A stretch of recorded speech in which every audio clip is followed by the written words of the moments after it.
আরজিকর হাসপাতাল ঘিরে ফেলল সিআইএসএফ। সম্প্রতি আরজিকর হাসপাতাল এবং মেডিকেল কলেজের সুরক্ষায় কেন্দ্রীয় বাহিনী মোতায়েনের নির্দেশ দেয় সুপ্রিম কোর্ট। আর এরপরই ব্যাপক তৎপরতা শুরু হয়ে যায়। বুধবারই ব্যাপক বাহিনী নিয়ে আরজিকর হাসপাতালে ছুটে যান সিআইএসএফ এর ডিজি সহ শীর্ষ আধিকারিকরা। দফায় দফায় চলে বৈঠক, এমনকি কলকাতা পুলিশের সঙ্গেও কেন্দ্রীয় বাহিনীর উচ্চ পর্যায়ের বৈঠক চলে বলে জানা যাচ্ছে। এরপরই বৃহস্পতিবার কলকাতার অন্যতম পুরনো এবং ঐতিহাসিক হাসপাতাল মুড়ে ফেলল কেন্দ্রীয় বাহিনী। জানা যাচ্ছে দুই কোম্পানি বাহিনী মোতায়েন করা হয়েছে, যার মধ্যে একটি বড় অংশে লেডি অফিসাররাও আছেন বলে জানা যাচ্ছে। বুধবার আরজিকর হাসপাতাল এবং কলকাতা পুলিশের সঙ্গে কেন্দ্রীয় বাহিনীর শীর্ষ আধিকারিকদের যে বৈঠক হয়, সেখানেই হাসপাতালে কত বাহিনী সিআইএসএফ মোতায়েন করা হবে তা ঠিক করে নেওয়া হয়। এমনকি হাসপাতাল এবং মেডিকেল কলেজের ঠিক কোথায় কোথায় বাহিনীকে মোতায়েন করা হবে তাও চূড়ান্ত করা হয় ওই দিন। বিশেষ করে স্পর্শকাতর জায়গা এবং হাসপাতালের প্রবেশদ্বারে বাহিনীকে মোতায়েন করা নিয়েও আলোচনা হয়। এমন 26টি পয়েন্টে বাহিনী মোতায়েন করা হবে বলে সিদ্ধান্ত নেওয়া হয়। শুধু তাই নয়, হাসপাতালের মধ্যেই সিআইএসএফ এর ক্যাম্প অফিস তৈরি করা হবে বলে সিদ্ধান্ত নেওয়া হয়। You can see we have already deployed. So you can guess from our deployment what do you want to know further. What about the shift? That we are doing. You'll find us deployed in all the shift, right?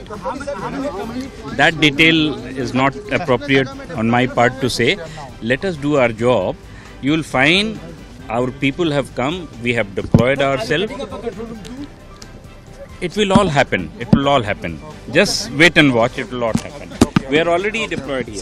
আর এরপরে আরজিকর হাসপাতাল এবং medical কলেজের সুরক্ষায় দুই company বাহিনী মোতায়েন করা হয়। সাধারণত 80 থেকে 120 জন করে কেন্দ্রীয় বাহিনীর জওয়ান থাকে এক কোম্পানিতে। এদিন দু কোম্পানি বাহিনী এসেছে আরজিকরে, অর্থাৎ এক সুপারিনটেন্ডেন্ট সহ প্রায় 151 জওয়ান এদিন ঘিরে নিয়েছে গোটা এলাকা। সূত্রের খবর, 3টে শিফটে গোটা হাসপাতালের উপর নজরদারি চালানো হবে। এদিন দায়িত্ব নেওয়ার আগে হাসপাতালের মধ্যে রুট মার্চ করেন সিআইএসএফ জওয়ানরা। অন্যদিকে জানা যাচ্ছে আরজিকর হাসপাতালের গেটের বাইরে নিরাপত্তায় থাকবে কলকাতা পুলিশ। এছাড়াও ডাক্তার, নার্স সহ হাসপাতালের স্বাস্থ্যকর্মীদের জন্য বিশেষ পরিচয়পত্রের ব্যবস্থাও করা হচ্ছে বলে জানা গিয়েছে। গত কয়েকদিন আগে আরজিকরের নিরাপত্তা নিয়ে উদ্বেগ প্রকাশ করে সুপ্রিম কোর্ট। একই সঙ্গে কেন্দ্রীয় বাহিনী মোতায়েনের দাবিও জানানো হয়, আর সেই দাবি মেনেই কেন্দ্রীয় বাহিনী মোতায়েনের সিদ্ধান্ত নেওয়া হয়। সিআইএসএফ জওয়ান সাধারণত মোতায়েন থাকে বিমানবন্দর, খনি এলাকা, বন্দরের মতো গুরুত্বপূর্ণ স্থানে। সরকারি হাসপাতালে সিআইএসএফ মোতায়েন করার নির্দেশ দিয়ে সেখানকার নিরাপত্তার বিষয়টিকেও বিমানবন্দর বা খনি এলাকার মতোই গুরুত্বপূর্ণ বলে মনে করেছে দেশের শীর্ষ আদালত। গত 9ই আগস্ট আরজিকরের জরুরি বিভাগের 4তলা সেমিনার হল থেকে এক তরুণী চিকিৎসকের দেহ উদ্ধার হয়।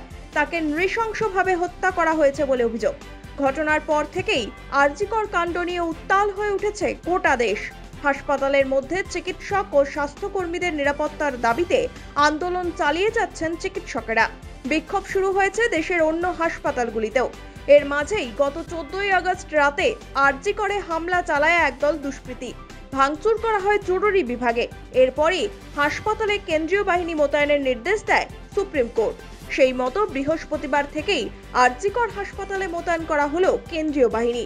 কিন্তু কতদিন এভাবে আরজিকরকে নিরাপত্তায় মুড়ে রাখবে কেন্দ্রীয় বাহিনী, এখন সেটাই দেখার। Bureau report, one India Bangla.